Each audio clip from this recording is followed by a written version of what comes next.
ID the Future, a podcast about evolution and intelligent design. Welcome to ID the Future. I'm your host, Andrew McDiarmid. Well, today I'm speaking with Jean-Pierre Luminet about his new book, The Big Bang Revolutionaries, the untold story of three scientists who re-enchanted cosmology, published by Discovery Institute Press. The discovery that the universe had a beginning is one of the most remarkable achievements of 20th century science. It sparked a cosmological paradigm shift and offered a radical new way to understand our world. But alas, the three scientists most responsible for the Big Bang Revolution are largely unknown to the general public and underestimated by astrophysicists and cosmologists today. The Big Bang Revolutionaries amends the record by telling the remarkable story of how three men, Belgian theoretical physicist Georges Lemaitre, Russian physicist Alexander Friedmann, and the Russian-American physicist and cosmologist George Gamow, in the face of conventional scientific wisdom, offered a compelling new view of a singular creation of the universe in what Lemaitre termed a primeval atom. Dr. Luminet is a French astrophysicist specializing in black holes and cosmology. He is Emeritus Research Director at the French National Center for Scientific Research. He is a member of the Astrophysics Laboratory of Marseille and the Universe and Theories Laboratory in Paris. Luminet has been awarded several prizes, including the Georges Lemaitre Prize for his work in cosmology, the UNESCO Kalinga Prize, and the Einstein Medal for the popularization of science. He has published more than 20 science books, 8 historical novels, and 8 poetry collections. The asteroid 5523 Luminet was named in his honor. Jean-Pierre, it's indeed an honor to welcome you to ID the Future. Thank you, Andrew, for your kind invitation. I'm really glad to have the opportunity to share with our listeners the great history of modern cosmology, and thank you for your very nice introduction. Yes, absolutely. You're welcome. Well, you are a theoretical physicist who is world-renowned for your work on black holes and cosmology, but you've also published several works on the history of science. Now tell us, why do you think the history of science is important to know? Well, the French philosopher of the 19th century, Auguste Comte, wrote, "You can't fully understand the science until you know its history." And I think it's deeply true. However, in my career of astrophysicist, I discovered relatively lately the detailed history of my discipline by reading the wonderful essay of Arthur Koestler, The Sleepwalkers. And I was especially fascinated by the works and life of Johannes Kepler. Then I began to read intensively dozens of learned biographies of the greatest scientists in the history of astronomy, from antiquity to modern times. And after that, I want to popularize the history through a series of 8 novels, as you mentioned, that I published in French first, between 1999, if I remember, and 2022 for the last one. So I have, in these novels, I have successively recounted in the form of novels, the extraordinary life and works of ancient scientists such as Euclid, Aristarchus, Hipparchus, or Ptolemy, followed by an episode in Arab Muslim astronomy, then Copernicus, Tycho Brahe, Kepler, Galileo, Newton, and finally the scientists of the 18th and 19th century. Well, these novels have been translated in dozens of major languages, including Chinese, but unfortunately not in English. Also, nothing equivalent exists, as far as I know, in Anglo-American literature.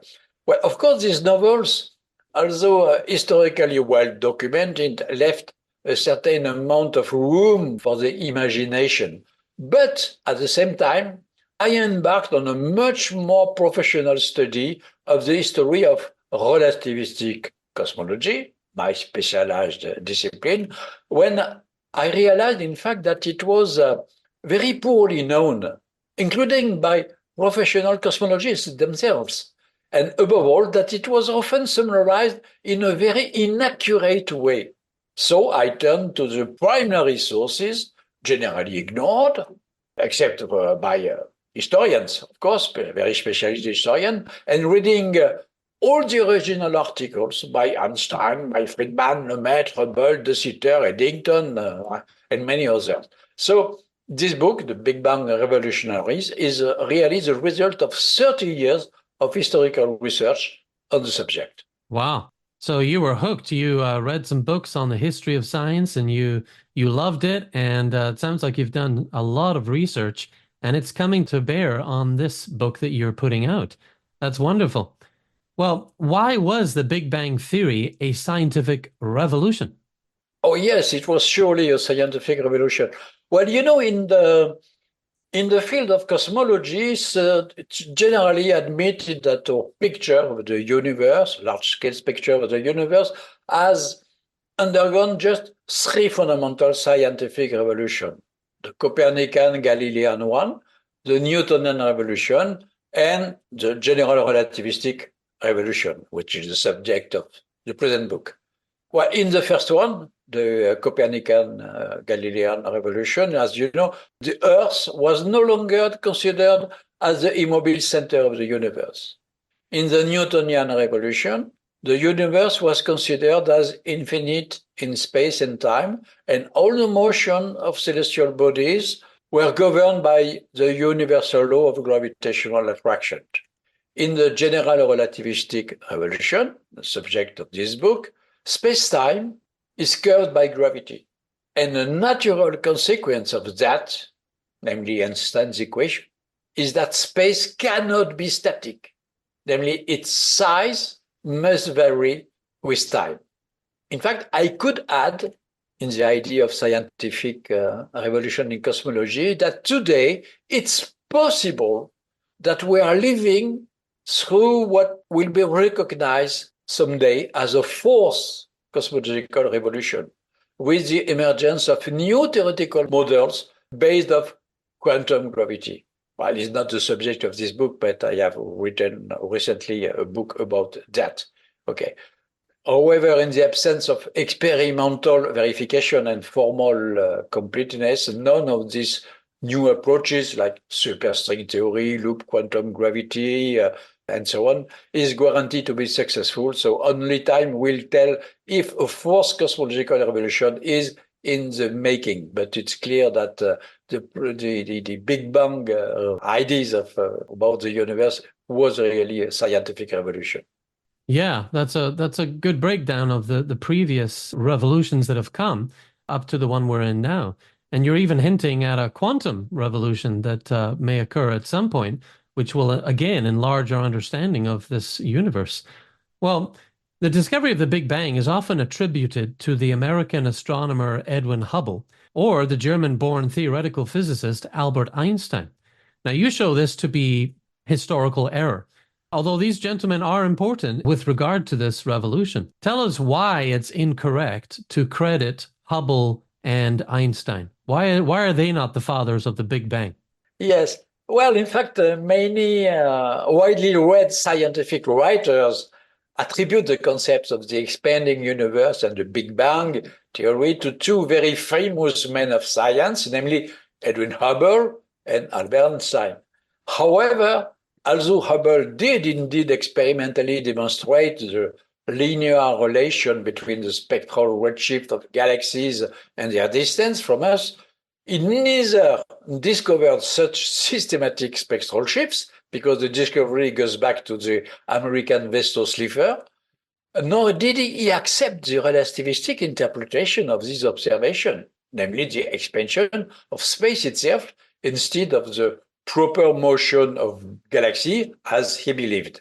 In fact, as for Einstein, which is the genial inventor of the theory of relativity, we will see that how he rejected for more than 10 years the idea of an expanding universe, apparently on the basis of philosophical prejudice.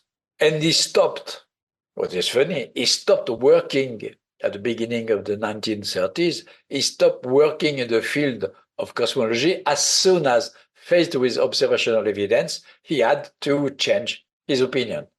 But arguably, you could say that Einstein kicked things off. I mean, I'm noting here from your writing that in 1915, Einstein provided the correct field equations for a relativistic theory of gravitation. And this really was a way to reframe our understanding of the universe, that gravity was not a force, but an effect of the curvature of space-time. So he isn't a father of the Big Bang, but he kicked things off. He started the party, perhaps. Yeah, sure. Yeah, really, Einstein is, of course, the father of general relativity theory, which changed completely our view of the world. The same as you mentioned before, rightly, but I didn't mention the revolution of quantum mechanics at the same time. And we should see that quantum mechanics will be included a little bit later in the frame of relativistic cosmology. But, well, so in fact, in my book, I tried to make clear the respective contributions of the scientists who participated in the elaboration of the Big Bang Revolution. So to summarize, Einstein created the theory of general relativity. So he wrote the field equations governing the physical and geometrical properties of the universe. Alexander Friedman, a few years later, discovered the non-static solutions for this equation, Einstein's equation, describing the time variation of space, and he suggested the possible beginning of the universe in an initial singularity. A few years later, in the 20s, Georges Lemaitre was the first to link the theoretical concept of the expansion of space, coming from general relativity, to the observed apparent motion of galaxies made by American astronomers like Hubble and others. So Lemaitre laid the foundation, really the physical foundation of the Big Bang models. Whereas, in fact, Friedman laid the mathematical foundation. Lemaitre laid the physical foundation of the future Big Bang models. He anticipated the fundamental role played by quantum mechanics and even by vacuum energy. Also, he predicted a phase of accelerated expansion of the universe due to a kind of repulsive field of energy. So decades in advance compared to the modern cosmology, as we have the occasion maybe to talk about the state of modern cosmology with accelerating expansion of the universe. For Hubble, well, of course, he proved the fundamental thing. He proved the extragalactic nature of spiral nebula in 1925. Also, he experimentally established the law of proportionality between the apparent recession speed of galaxy and their distance, according to what was called initially the Hubble law, and now it's called the Hubble-Lemaitre law, since it was, in fact, first recognized by Georges Lemaitre. Next, Gamow, finally, showed how light elements, such as hydrogen, deuterium, helium, were formed in the early, very hot universe, very early phase of the universe. And with his collaborators, like Halfer and Hermann, he predicted the existence of the cosmic microwave background radiation that has become now the touchstone of all the observational cosmology.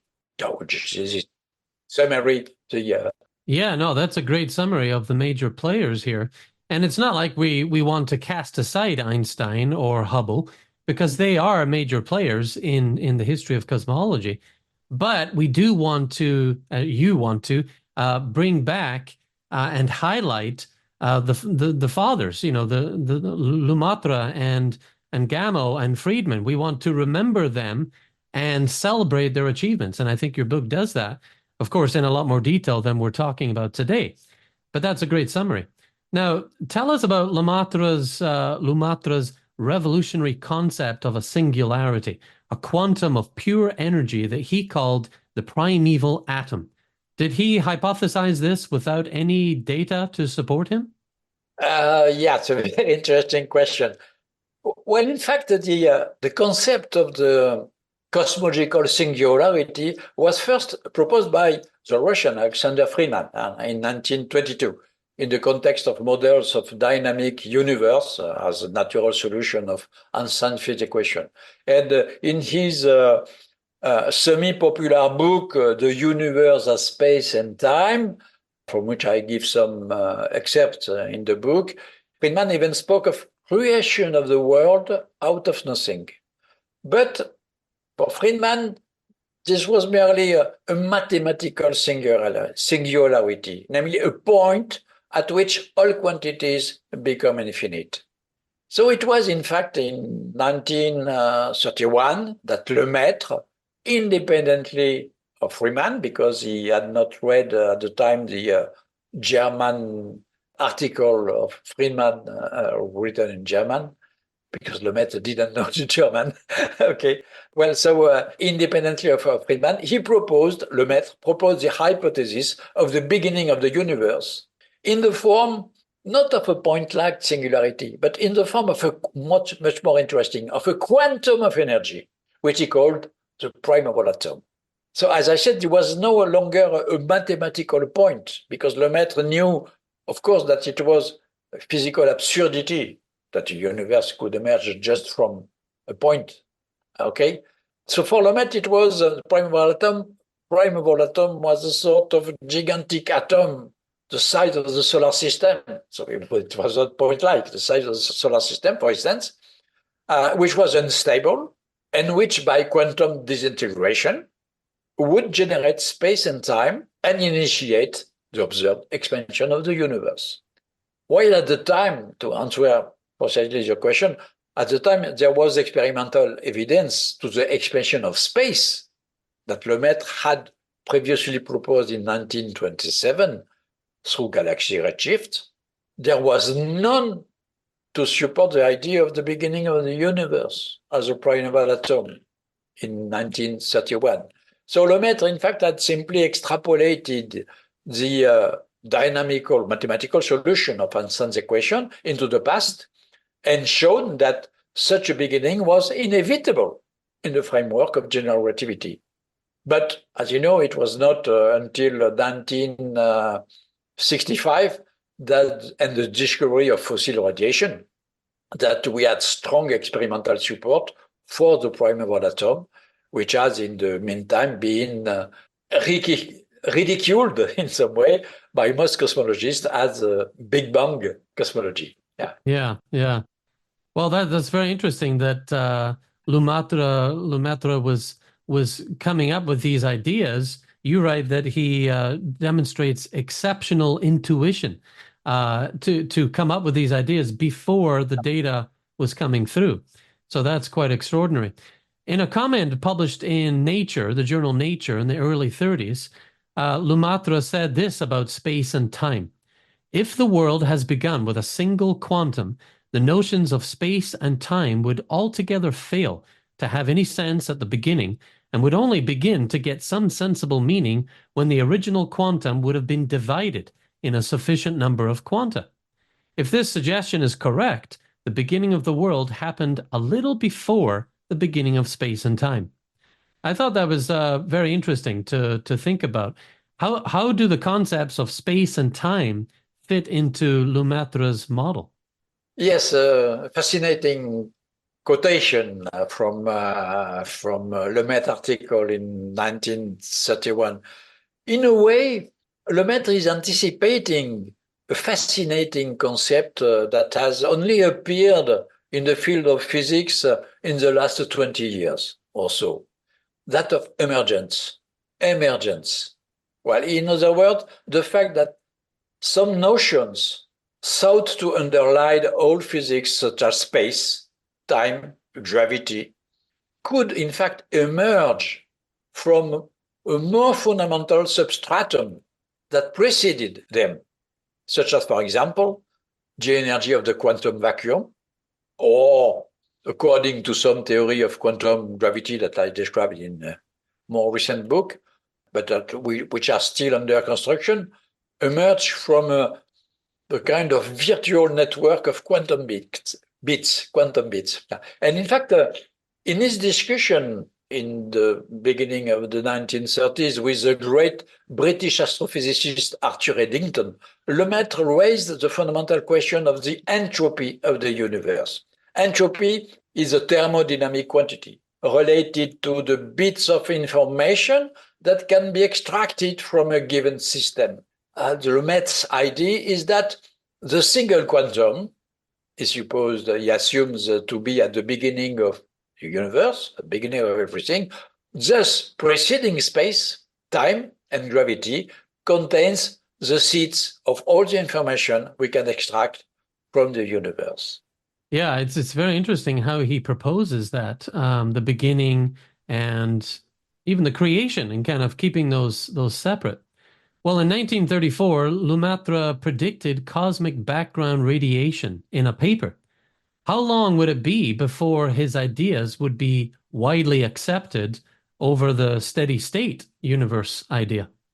Yes, well, in fact, to be more precise, if Lemaitre rightly assumed that the primordial atom must have left behind some cooled remnants that could be observed today, for him, these were cosmic rays, namely, in fact, elementary particles generated by the disintegration of the primordial atom, for him, and moving at speeds close to that of light, which had just been discovered in Lemaitre's time, and not, as we know today, in the form of the fossil electromagnetic radiation, namely photon and not elementary particles, electromagnetic radiation in the microwave domain. So, in fact, as I develop in the book, this prediction of a cosmic microwave background was only made in the 1940s by Alfer and Hermann, two collaborators of George Gamow, and it was not confirmed experimentally until 1965. And this is precisely one of the reasons why Lemaitre theory took so long to be accepted during his lifetime, just in the absence of experimental evidence and for other reasons. Yeah, I think you write somewhere that it was about a half century before Lemaitre's ideas were really accepted by the community, the scientific community, that is. Well, Georges Lemaitre was a man of religion, a Catholic priest, in fact. What was his position on the relationship between science and religion? I know you delved into the primary sources. You read his articles and his papers. Did he believe that the origin of the universe was a divine creation? Yes, this is a very interesting question.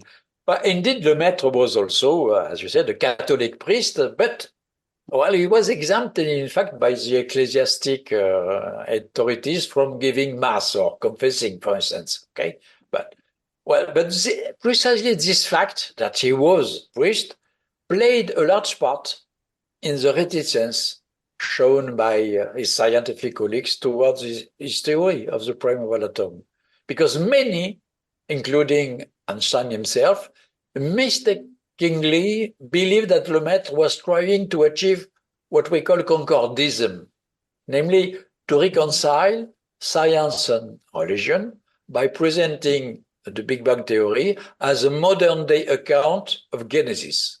However, this was not the case, in fact, when we read really Lemaitre, and Lemaitre expressed himself on many occasions on the subject.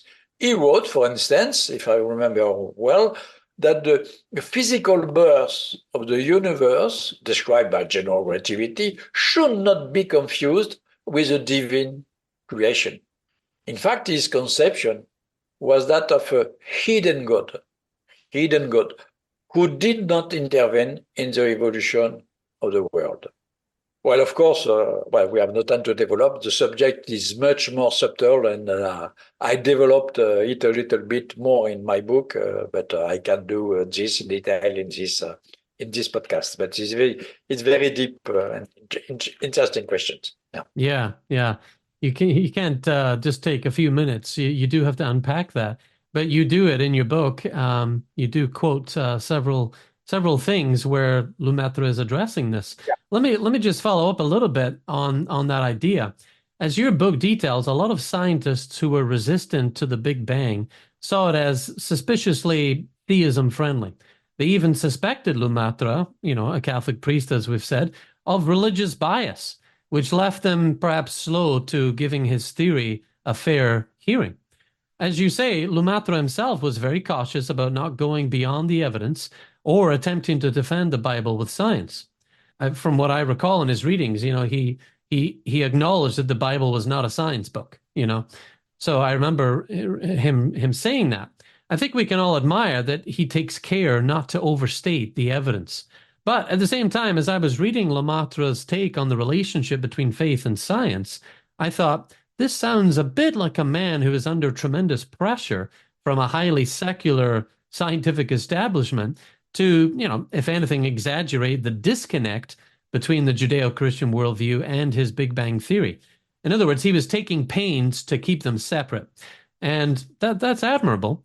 But after all, Lemaitre would have been familiar with passages in Scripture like Psalm 19, the heavens declare the glory of God, or the Apostle Paul in Romans 1, ever since the creation of the world, his invisible nature, invisible, you say hidden God, namely his eternal power and deity, has been clearly perceived in the things that have been made. So he would have been familiar with all these passages. Here's my question, and perhaps my final one, and we'll join again later to follow this up in a second episode. If all the evidence in physics and astronomy has ended up supporting, or had ended up supporting, a static, eternal, uncreated universe, surely that result could have been viewed less friendly to the biblical idea of divine creation ex nihilo at a definite time in the past. If so, can it be reasonable for some to view the triumph of Lemaitre's Big Bang theory as decidedly friendly to the doctrine of creation ex nihilo? Is it a friendly idea? Yes. Well, Lemaitre was, of course, perfectly familiar with all the text of the scriptures relating to the creation of the world. In an interview given in 1933 for the New York Times, which is reproduced in the book, he clearly stated, in fact, his conception of the relationship between science and religion. He said, for instance, that there is no conflict between them because both are seeking the truth, but in different ways that have not to be necessarily mixed.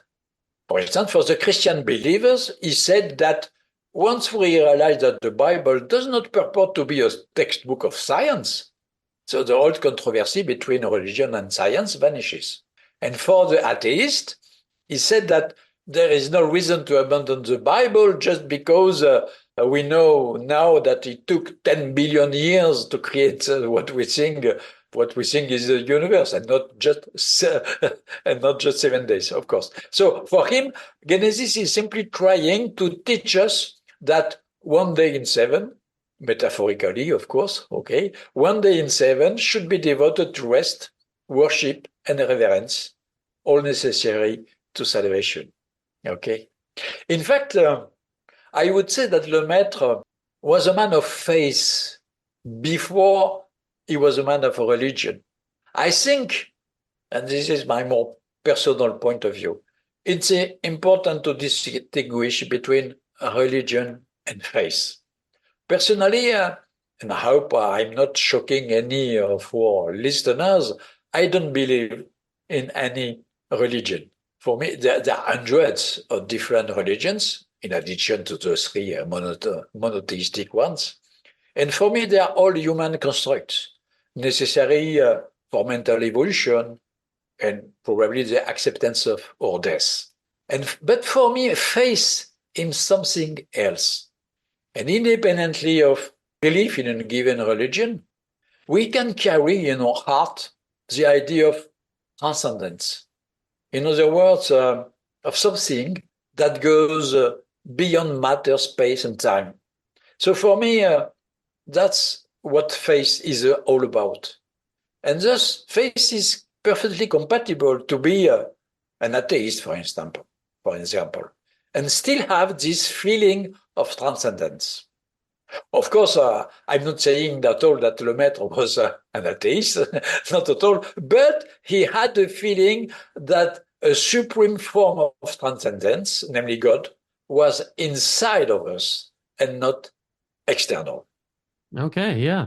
And it is interesting, and it is part of the history of science to look at why people came up with the ideas they came up with. What motivated them? We look back to the greats of modern science, Isaac Newton, Robert Boyle, Johannes Kepler. They were motivated by their faith in God, and they did not see a conflict between science and their faith in God. And they did wonderful science through that, something we sometimes forget. So it's great to look at why people come up with the ideas they come up with. Again, part of the history of ideas, the history of thought, and the history of science. And I really appreciate your perspective on Georges Lemaitre's state of mind as he developed this revolutionary idea. Well, Dr. Luminet, that's all the time we have for today. But in a second episode, we'll come back and discuss the true heroes of the Big Bang Revolution some more, and how the Big Bang Theory has fared in light of the latest cosmological evidence. So thank you for joining us today. All right, it was a pleasure, and I will be really pleased to discuss about the second episode of this fantastic history, because Lemaitre is not the only father of the Big Bang. Even for me, it's a main father, but of course, the contribution of Friedman, Gamow, and many others are absolutely essential to understand really the state of present-day cosmology. Yeah, absolutely. And we will unpack some more of that shortly here. Well, to learn more about and get your own copy, listeners and viewers, of the Big Bang Revolutionaries, you can visit discovery.press. That's our new website where you can get access to ordering Dr. Luminet's book. It's discovery.press. For ID the Future, I'm Andrew McDiarmid. Thank you for watching and listening. Visit us at idthefuture.com and intelligentdesign.org. This program is copyright Discovery Institute and recorded by its Center for Science and Culture.